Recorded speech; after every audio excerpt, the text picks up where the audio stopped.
In a place that means a lot to you, you've pledged financially to support the Boxwise Foundation. Can you tell us just a little bit more? Yeah, Queensbury have got involved with Boxwise, and we've pledged a substantial sum of money to help increase the amount of youngsters that are going through this Boxwise system, which is a 10-week course. At the moment they're doing 1,500 kids a year. That'll go up to 3,000. And it's a life-changing moment for a lot of these youngsters. It's not about them being boxers.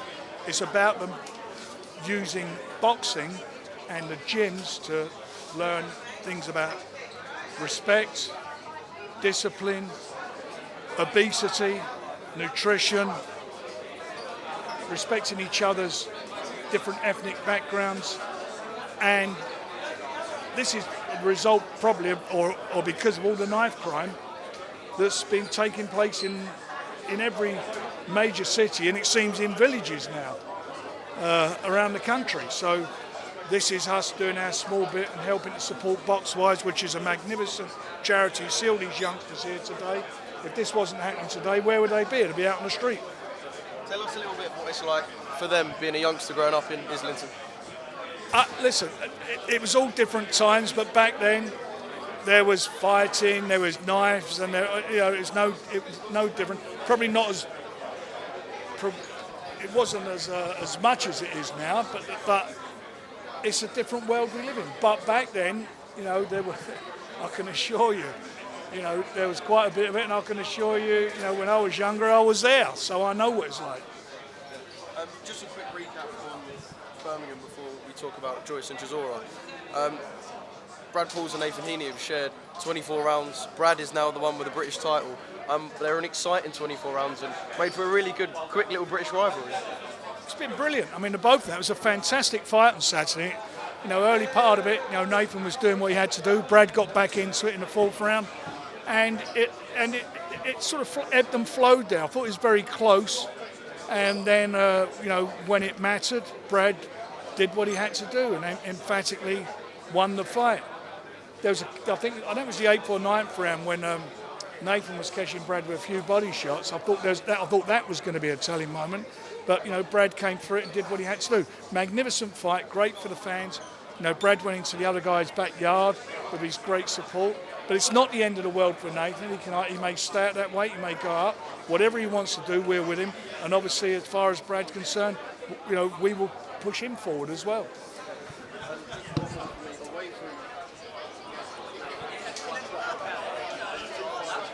Outside the ring, Liam Davis, Shabazz Masood, Sol Dakers and David Adelaide. Are they two fights that we're going to see immediately next for those two fighters? Well, that makes sense for the next Magnificent Seven, doesn't it? I mean, it's a fabulous format. It works in every way. You've seen some really outstanding fights on there, some exciting fights. Ashley and the Kane fight, Lane and Kane was a brilliant fight. I mean, so exciting, and I think a star was born. Another youngster we got who's coming through looks superb, fantastic. And Echo's fight, I mean, what a fight that was. Those two guys. I mean, I thought that was all over, and he went back to that corner, and I was watching it on TV. I went back to the corner, and you could see how he was firing himself up and come out and turn the fight completely around. Brilliant fight. Moving on to... Chantel. What a fight that was. The fight statistics on there, the amount of punches that were thrown were quite amazing. What everybody forgets, they're 2-minute rounds. The action in that fight. Frank, moving on to this week. Obviously, yesterday we saw the first face-off on the top of the O2. It looked like Derek Chisora didn't really want to go up there. Just an amazing fight, and it should be a little bit of a tasty build-up this week. It's a big fight. It's a moment in time for them both. They're not youngsters. One's going to win, one's going to lose, because it certainly won't go the distance, in my opinion. And for the winner, he'll go on, and the loser, I don't know where he goes because of his age. Is it the end of the road for Joe Joyce if Derek does do a job on him? Whoever loses this fight is going to have a real tough problem getting back to the top. Neither of them can afford it at their age. They can't afford it. Joe's not got the miles on the clock as a pro as Derek's got. And I said a couple of years ago, Derek maybe should have retired. But to be quite honest, he wants to prove me wrong. And he's still there, and he's still doing it, and he's still competitive. But he's in with somebody who can't afford to lose. For Joe, it's funny, Joe, before the fights with Zhang, he was the heavyweight no one wanted to fight. He was the one everyone was talking about, so he's going to give the most problems to the champions. So he's got to get himself really back in contention, and he's got to do that by putting in an emphatic performance. I don't know if you saw the head-to-head hosted by Dev. Quite a bizarre, the finger. But Derek also gave you a compliment. He said, if you want to become a world champion, Frank is the promoter to be with. Was you expecting compliments from Derek this week? No, I wasn't. It was very kind of him to say that, and I appreciate that. Frank just mentioned there that you don't know what could be next for Joe or for Derek, but on Joe's front, if, say, he was to be unsuccessful and it was the end of the road, would you feel like he's underachieved in his career? Yeah, if he was to lose to Derek and it was the end of his road in his career. He's a silver medalist from the Olympic Games. I mean, he should have been a gold medalist. That was a dodgy decision. I mean, I've even said that. I don't know why they're hanging around and not giving him his gold medal. Yeah, it would be, but we've got to see, what Derek can bring to the table now. Derek's got to prove feels he's got something to prove, and he has got to prove something. He can still compete at that level, and so has Joe. And Joe Joyce losing this fight, I don't know. I think he's got a real tough road back if he can get a road back. If he wins, Adam Morley said last week they want to take him to Saudi Arabia next. Is that the plan, provided Joe comes through? Adam's been a brilliant manager. And Joe's a really nice guy, as Derek has been as well.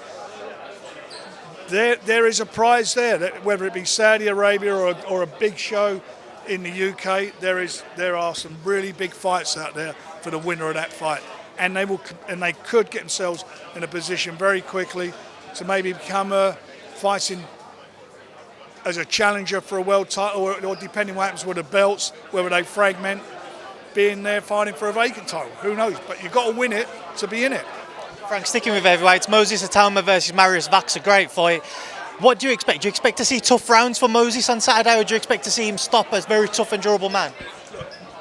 Moses catching you've got a problem. He's a good finisher, and what we're trying to do is get him some rounds. So we brought in a guy who's experienced. I mean, he's been in with Klitschko's. I mean, he's got a wealth of experience. And for me, if I was him, what am I going to do? I'm going to try and old man him. I'm going to take him into later rounds. So Moses has got to show what his boxing IQ is about. He's still a teenager. He's only 19, and he's being stepped up.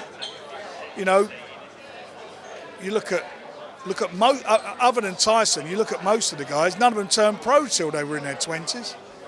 We talked about Joe Joyce earlier. How old was he when he turned pro? 28, 29? You look at how old was AJ when he turned pro? He's a teenager. Frank, away from that, there was a report last week saying that Queensbury might set up a broadcasting deal with Dazn moving into next year. Is there anything on that you can talk to us about? We have a contract and a relationship with TNT, was BT, TNT, and we have a great relationship, working relationship, and that continues. Would you expect to see that renewed in 2025? We will see.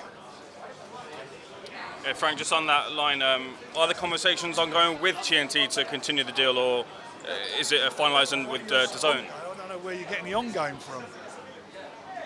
There isn't it. We have a contract, I've just said, with TNT, that's it. But further to that contract, is the interest there from TNT to continue the deal? Let's see what happens when that contract expires. Can you confirm that there's an offer on the table from Dazn? We will see what happens when that contract expires. We have a contract, and that's the last thing I'm going to say on the matter. With the signing of Brandon Lee, that would then indicate that potentially you're looking to do overseas fights and fight nights. Does that kind of make sense? That Overseas fights, we do them already. Well, it's nothing unusual. I mean, we launched showbox in America.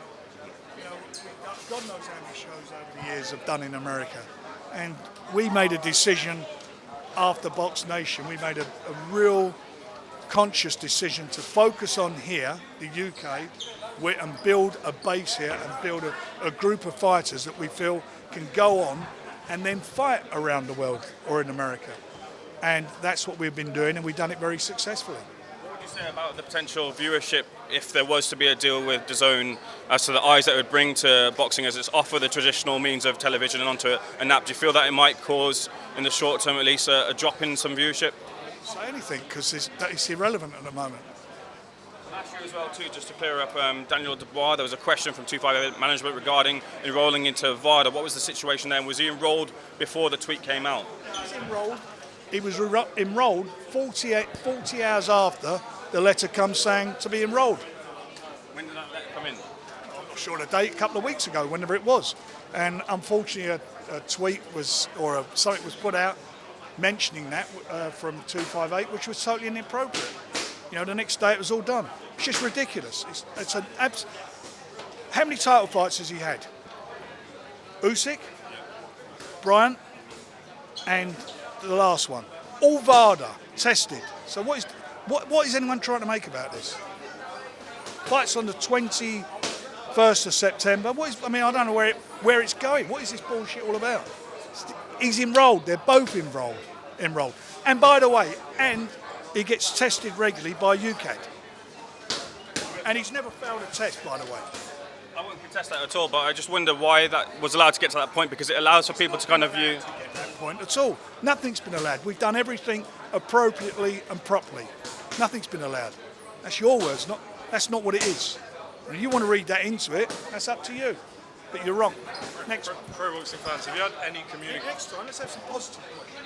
Just one more on this. Have you spoken to 258 since Say again? about? Have you had any communication with 258 since they put out that tweet? I don't talk to 258, do I? It's all done through my office. I don't deal with VADA. I don't deal with that. You think I'll sit at my desk phoning up VADA and sorting all that stuff out? Do you think that's what I've got time to do? It's a pretty stupid question you're asking. He's enrolled. End of story. Don't ask me any more questions about it. It's ridiculous what you are saying. It's stupid. Moving on You're to supposed to be responsible what you're saying. All you're doing, you're trying to create something out of nothing. And it's wrong. What you're doing is wrong. question on the capacity. You were going to extend it to We're waiting 100,000. for that to be confirmed.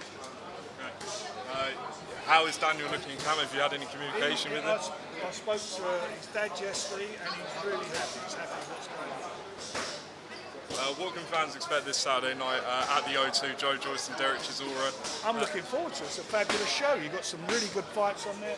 We've got from top to bottom. We've got two guys whose careers are on the line and haven't got too far to. One of them's going to basically be out of the game at the big time. So it's very important for them. And then down the card, you've got youngsters, lots of youngsters in really important fights, seriously important fights. It's a pleasure.